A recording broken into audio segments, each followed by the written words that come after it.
guys, I'm Jennifer Danielle and welcome to my channel. I am back from Icon of the Seas. I took about a week off to really kind of sit in my feelings and decide what I wanted to say about this ship, because if you watch the vlogs, you know this was a difficult cruise for me. Now, this video I know is not going to be very much easier because I like to be positive. I like to come home and have amazing experiences and tell you guys about it, but I also feel an obligation to be honest. As we get further and further down the line, cruising is becoming less and less affordable, and so if I can help you to choose the right ships or give you kind of a guideline as to what I thought on a cruise before you go and it turns out to be a mistake, then I want to do that. So, not saying that Icon of the Seas is a full mistake, not giving you guys that full preview on that, but I will say there are some things that you need to think about if this is a ship you want to do. Now, before we get into this video, be sure to hit that subscribe button if you have not, hit that like, and we are going to get into this review of Icon of the Seas. Hi guys, welcome back. So I compiled a list here on my computer. So if you see me looking down, I'm reading from the computer because I wanted to be thorough about this. So let's talk about Icon of the Seas. So for those of you who don't know, I am a solo traveler who typically travels alone on cruises. As I have kind of grown into this creator world, you start to begin to make friends and know people from YouTube. And so occasionally, well, it's turning out to be more frequently, especially on these inaugural sailings or earlier sailings for new ships. I know people on the ship, but I typically travel alone. So keep that in mind when I kind of tell you about my experience and what I expected from this when we get into it. So here is what I spent for this sailing. So I went on the inaugural sailing, so the very first official sailing for Icon of the Seas, and I did share a cabin with someone. That is something that I don't typically do. I did do it on one of my previous cruises for my group cruise. I shared with my sister, but outside of that, I never share cabins with anyone because I really, really love having that space to myself and having the opportunity to get away and be by myself if I want to. I am a true solo traveler. Now, I will say this turned out to be a great choice to share a cabin because it would not have been worth it. I can say that 100%.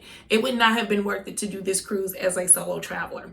So I'm going to break down some of the costs and what I paid and everything and kind of let you guys know all the ins and outs of that. So first things first, the price that I spent for this inaugural sailing was $3,131.62 was the total for the cabin. Now that was split in half since there were two of us, so I paid about $15.56 per person. In addition with that, I did get a $50 on board credit. Now, I know if you guys have been keeping up with Icon of the Seas, you're hearing these outrageous prices of $4,000 a cabin, $6,000 a cabin, even up to $10,000 a cabin. Those are valid and true. So just to give you guys some background on how I booked and all of that, I am actually a certified travel agent, shameless plug. And so when I first got done with my training, Icon of the Seas was announced and I booked this sailing the very first day this cruise was announced. So that was like October 22nd of 2020. Let's see, this is 4/3/2. So over a year and a half in advance. So the way that I booked this like fully the price that you would pay if you were to book through my travel agency. They had a group rate, so I could have gotten this rate for any person that booked through me. But I didn't really understand the ins and outs of how to book, but I booked it as a part of this group, and so I got the $3,000 price that we split, which came to $15.56, and that is just for the cruise. Now, with that, I was able to get $50 on board credit, so $50 to put towards whatever I wanted to do on the ship. Now, when I say if I were solo, I would not have been on this trip. I did the math, and if I were truly solo with the add-ons I'm going to talk to you guys about, I would have paid in total $4,125. Now, that is to me outrageous. I don't care what the ship is. I don't care what it is, what you have going on. $4,000 to me as a solo traveler is steep, especially when you have to add on additional things. So even though this was a 7-day, what I tend to do is break things down by the cost per day, because I think about, like, if you're doing a land vacation, you have to pay for your hotel, you have to pay for your food and all those additional things, transportation as far as lifts and things like that to get around. So if I were truly solo, this cruise would have cost me $589 per day, which really isn't that unreasonable, but it's just, for me, that's a little steep. Now, some of the add-ons I did with this cruise were internet, which was $160. I did get the drink package, which was buy one, get one half off. And so the total for that drink package was $14.10, which came out to $705 per person. I added on Hooked, which is a seafood restaurant, and Hooked was $58. Hideaway Beach, so access to the adults only beach, that's out at Cococay. I paid $76. However, the regular price was $99. And the way that I got that discount was that I frequently checked back on the pricing just to figure out, when it was going on sale or if it was cheaper than what I had. So originally when I booked it, it was at $99, but I went back, they were running on sale. So I got a steal at $76, which saved a little bit. On the ship, I also went to Playmakers, which was $24. The arcade, which was $5. I did Azumi sushi in the park, which was $12, and I added a steak in the dining room when I had dinner in the main dining room. So all total, with everything, with the amount of the add-ons and everything, I spent a total of $2,570 on this cruise. So honestly, when you start to nickel and dime everything and add up the charges, I really thought it was going to be a lot more than that, if I'm honest. Now, for those of you who aren't familiar with my channel, I typically cruise Virgin Voyages, and everything is included and paid up front as far as gratuities and all of that. So I honestly thought this was going to be even more than this. And now that I mentioned, I did not add gratuities into the rundown of the pricing I just did. So gratuities were $18 a day, which comes out to like 150 or 60 something times 7. Y'all don't get me to doing math. So, $2,500, $2,600, $2,700. I think that's very expensive for a vacation. I know as we kind of first started wrapping down the pandemic, it was so much easier to get cruises to book by yourself and spend, maybe $1,000, maybe $1,500. But when you're pushing that $3,000 mark, I think we're kind of getting to, I know for me personally, a breaking point. I'm going to start looking at other options for travel. Now, being that this was the inaugural sailing, there was a lot of hype around the ship coming out. It's the world's largest cruise ship. Everyone was excited to be on the first sailing. And so the question you may be asking is, was it worth it to sail on the inaugural sailing? Now, I'm going to give you guys my kind of thought process on that and what I have come to after doing this. This was my second inaugural sailing. The first one I did was on the Carnival Celebration, which was a Thanksgiving cruise the previous year. And so when I think about being on inaugural sailings, for me personally, I go because I am a content creator. I'm a person that loves cruising. I enjoy the hype. I enjoy the excitement around ships that are coming out and brand new ships and all of that. But the main reason why I go on inaugurals is, as a content creator, I want to be one of the first people to show the ship. And so as one of the first people that are able to talk about the ship and the experience and everything, usually that gets you more views, more viewers. It kind of gives you an edge in, having more eyes on your brand so that you can ultimately find ways to create more income from travel, or you can just, I guess have the feeling of having more followers. But as I begin to dig into my business and really evaluate, is this worth it? Was it worth it?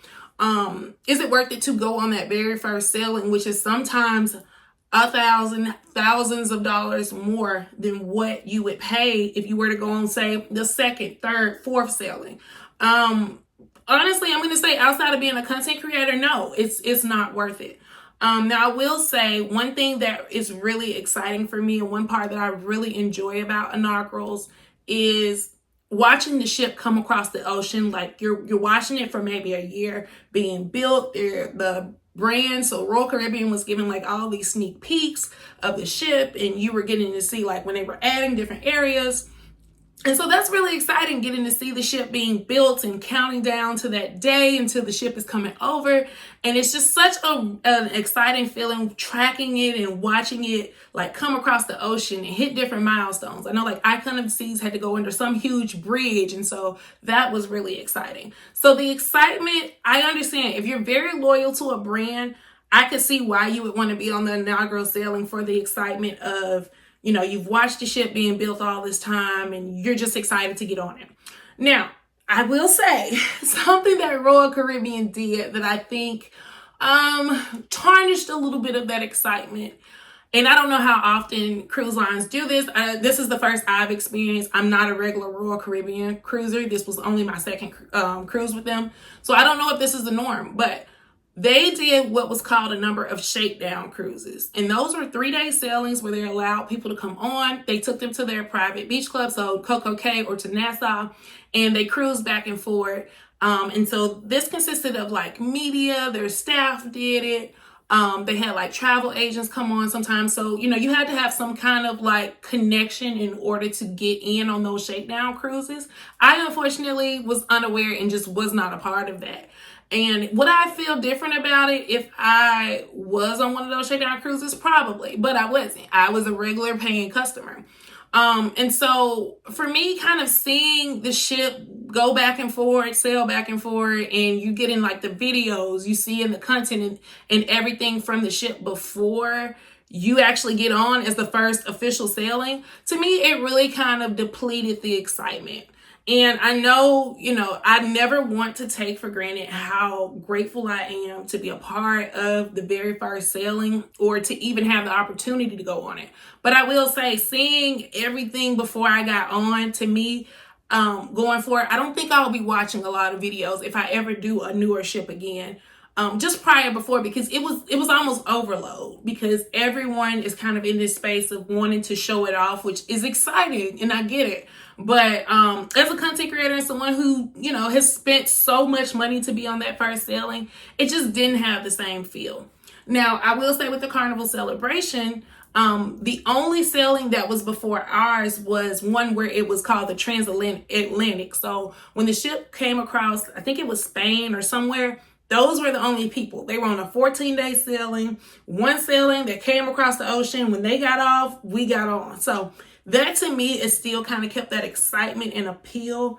And I know we're just kind of in a space where everyone wants to be a content creator, is a content creator, or wants to be online. But I would have to say that did really kind of take away from the experience for me.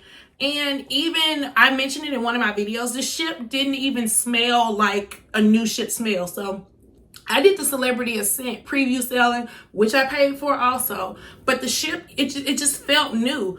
And I don't know if it was because I didn't see videos before and I just knew like I was like maybe the second sailing. So I felt different about it. But that really kind of took away from it for me. I don't know if that's something that Royal Caribbean is going to continue doing.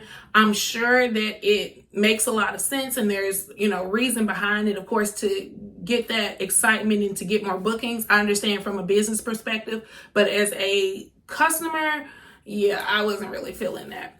And I will say, I did talk to a staff member who mentioned that they actually did one of the sailings, and I was asking like, what is up with the name Shakedown? What does that mean? And they were like, well, you know, when they build something on a ship similar to like a house where you have like the house has to settle into the foundation, they get on the ship and they like shake the toilets and check everything and just like move everything around, because they've been building on that ship for a year. And so you need people that are able to go in and like move everything around and make sure everything is right before the paying customers get on. So I get it.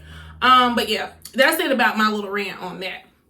So the other thing I wanted to do is kind of go through and rate like some of the entertainment and what I thought of that. So for me, what makes a good solo cruise or a good cruise period, the things that I rank most highly are entertainment, food, the adults only spaces, and the ship decor. Now, I'm going to go through and rate all of these pretty quickly and probably insert some clips to show you guys what I'm talking about. Of course, I go into more detail in the vlog, but I definitely wanted to at least briefly talk about this. just so you guys kind of have an idea of what I thought of it. So as for entertainment, I rated the entertainment on Icon of the Seas 10 out of 10. So their shows are top notch. I attended the Aqua Action Show, the Wizard of Oz, as well as I popped into their Starburst Element Show, which is like the ice skating show. Wizard of Oz was amazing.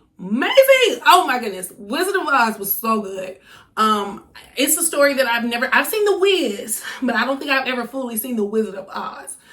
So the storyline was great. I thought the performance was good. The stage setup was beautiful. I thought that they had great attention to detail when it came to even having a little dog and a guy walking it on a stick to make it was like a fake dog, but it was like skipping around with Dorothy. So I thought they did phenomenal with that presentation. And I was also really impressed with the fact that they had an orchestra live there. So I really, really enjoyed that. Aqua Action was amazing too. Seeing the water coming through, trying to figure out how the stage moved like it did and all of that. I will admit, I didn't spend as much time at the ice skating show, but the little bit I saw, I was impressed. So enough for me to say entertainment on Icon of the Seas is 10 out of 10. Now, food. Now, this is my second biggest thing. And I don't know, maybe I just have very, very high standards after cruising on Celebrity and Virgin so much. I've cruised Celebrity once, but I've cruised Virgin a number of times. And I like to get me a good steak. I like good food when I'm cruising. I look forward to what I'm going to eat on a cruise. Yo, we were 5 days in, and I was like, what the heck have I been eating every day? Because I don't know where the food is. I cannot figure it out. Now, I will say for me, especially as a solo traveler, I don't mind sitting in the main dining area or sitting in a restaurant by myself and eating. It doesn't really affect me. However, I realize that I like more of a specialty dining thing. I don't know what it is about buffets, but I'm all about presentation. Maybe I am a little bit of a bougie luxury traveler. I just love to have a beautiful plate setting, my meat there, my vegetables, my sides. I just like everything set up beautifully. So a buffet outside of for breakfast just really isn't my speed. Apparently, if you wanted really good food that you didn't have to pay an upcharge for, you had to go to the buffet or the main dining room.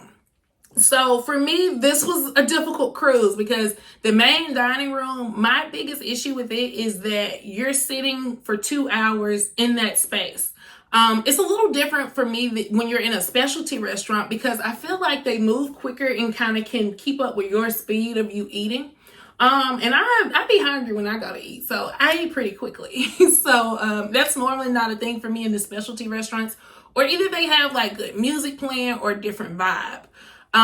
This ship just was not that. You pretty much, if you did not spend the upcharge on those restaurants, you had to go to main dining or the buffet. Now, I will say they did have a lot of little restaurants, but when I say I felt like I didn't know where the food was, everything felt like a little snack. So there were 2 different cafes, which were Park Cafe and Pearl Cafe. I spent a lot of time there eating sandwiches. The plating and sandwiches and everything were beautiful. So I will say, I think Royal Caribbean has the best, pre-made spread there. So the sandwiches, you would just walk up to the counter and they would warm it up for you individually and hand it to you. So I thought that was really good. But I never eat sandwiches at home. When I go on a ship, I want some steak. I want some lamb. I want food that I don't typically eat. In every restaurant for dinner as an upcharge was $60 at least. And, when you start to add that on with a cruise, you're already pushing the $3,000 mark with. It was just tough. So for food, as far as options, so there are over 40 restaurants and bars. I didn't do a full count on just how many, specific restaurants there were. I gave the options an 8 out of 10. So there were a lot of options around the ship. But as far as taste of everything, I gave it a 7.5 out of 10. And I feel like I was being very lenient with that. Just because, like I said, it was sandwiches, it was fruit. It's kind of like, how do you mess up a sandwich or mess up fruit? So I did enjoy dinner in the dining room 2 nights, and it was better than what I had at some of the other restaurants. but it wasn't anything that just wowed me like when I was on Celebrity or when I was on Virgin, which I understand those are luxury lines, so it's very difficult to compare that to the experience. But it just wasn't anything that was exciting at all. So as far as included options, I rated that a 6 out of 10. Y'all, I have never eaten so much pizza on a cruise in my life. Like every day I felt like by the time I like settled down and stopped touring the ship or I got ready to eat, only thing left was pizza or the little sandwiches. So I ate pizza and sandwiches for a week. I think this is the first cruise I came back from and I lost weight. That should tell you something. Yeah. So food was not hidden for me. Like the food, no. And I've heard so many people who are like loyal to Royal talk about how great the food is. I don't know. Maybe I did something wrong and I couldn't find it, but it was not hidden. If I had to say the buffet, the best thing in the buffet was they had for their inaugural sailing, they had a seafood buffet the first day. I unfortunately missed that. Didn't find out about it till later. So, and I get why they don't advertise it because it's supposed to be special, but I never heard anything about it. And, it was just so chaotic trying to get used to the ship and figure out everything. I didn't really want to go up there and deal with it. So that's what I had to say about food. Food was a no for me. So as far as adults only spaces, so as a solo traveler, of course, I'm not traveling with children. Don't have anything against children. I feel like I gotta say that because some of y'all be starting stuff. I don't have anything against them. Like children, however, when I am vacationing, I like a peaceful vacation. I like to relax. I like quiet. I don't like to see people running around different places. So with the ship, of course, I know Icon of the Seas is created to be a family ship. I understand that Icon of the Seas was not created for me as a solo traveler. It was not created for me as an adult traveler. So I get that. So that's why I have to be a little more lenient as I'm giving these ratings. So the adult area on the ship is called the Hideaway. Now the Hideaway has like these different areas where you can sit. It has its own infinity pool, which is the highlight. I would have to say that's one of the best parts of the ship is that Hideaway infinity pool. And I loved visiting it at night and seeing the sunset from there. I think it's the most beautiful view I've ever seen from a ship. So I do have to give them kudos on that. As far as bars and everything, there is no shortage of bars. So I told you guys 40 restaurants and bars, probably half of those have to be bars. There are bars all over the ship. And so the other adult area that I threw into this category was the Hideaway Beach area. So this is the new adults only area on Cococay. So Royal's private beach private island has its own adults area now. So you don't have to, be around children or families or anything like that. If you don't want to, you can go over to that.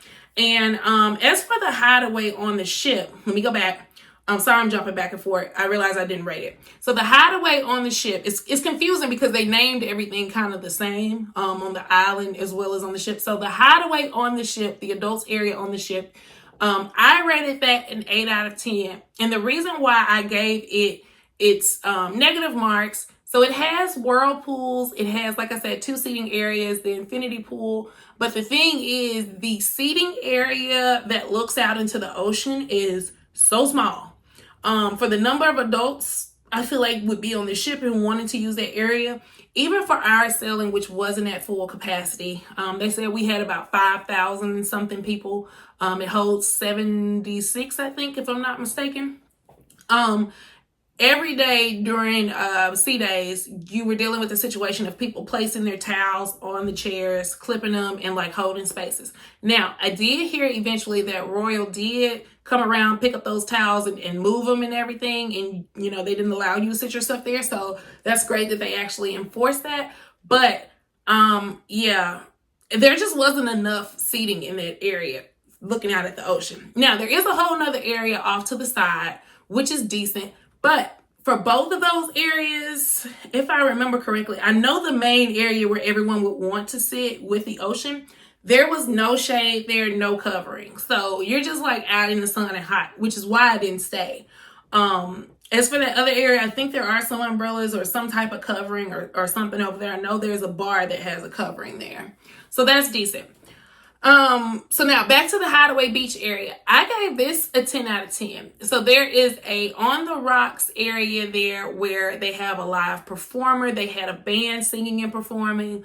There were food options that aren't on any other areas of Cococay. So there was a pizza place that had like even seafood pizza, which was so good. And it didn't taste like Sorrento's. It tasted really, really good. Which Sorrento's is good too, but I just mean it had a different taste. It wasn't the same pizza that you can get on the ship. And there was also I can't remember the name of it, but there was like a Hideaway bar, whatever, some type of place where you could get like the funnel cake, the more traditional meals, a chicken sandwich, and all of that food was good. Like I loved all the food that I got over there at Hideaway Beach. There is ample seating that you don't have to pay additional for. If you want a cabana, you can pay additional for that. There was also, what else was out there? Of course, pools. They had the adult area where you could like hit the beach balls. And so, you know, you can be a big kid and play and be around all adults. And of course, there was a swim up bar, which was so nice. So, excuse me. So I really, really enjoyed the Hideaway Beach area and definitely gave it 10 out of 10. Even for the $100 price, I think it's worth the upcharge. Just saying.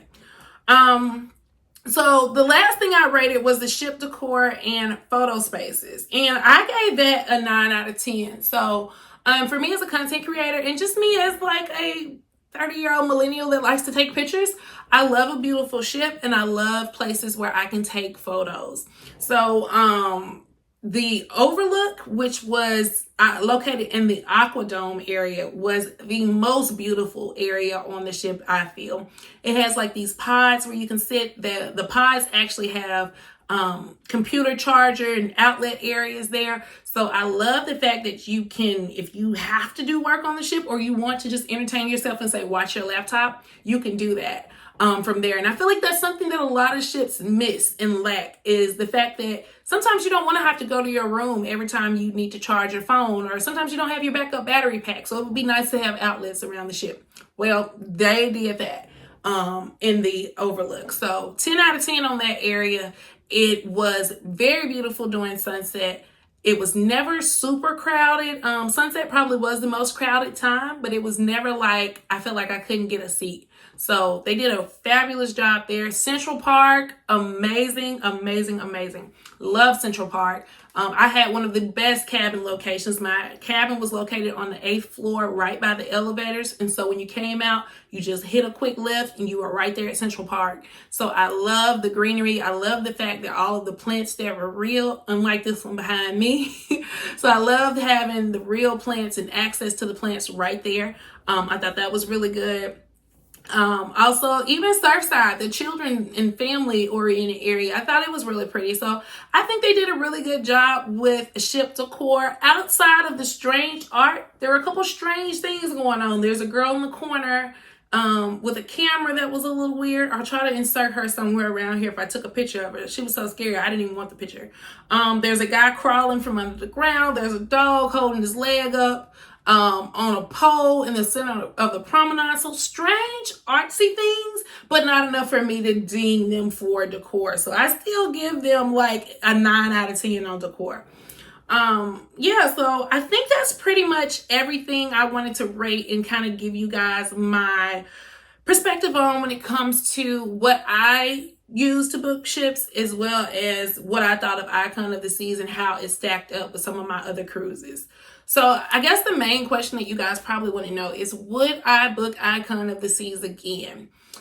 For me personally, I would have to say no. And it's not because of anything else. It's looking at the price, looking at the value I can get for other cruise lines that align more with the luxury experience I like. I would have to say no, I probably would not. Now, do I regret going on Icon of the Seas? No, I don't. I'm very happy and I feel very grateful to have gotten this experience. But I would be okay if I never got on that ship again. Just saying. Yeah. And that's no knock to Royal Caribbean. It's like I said, they know and I know it's not for me. It's just not for a solo traveler. It's not really for an adult that likes luxury experience. They have a water park. They have slides. They have things that like fun adults would want to do. I don't think I'm a fun adult. I'm like a luxury adult. So, yeah. So that's pretty much that on that. I hope this helps to guide you in making your decision on if you're going to book Icon of the Seas.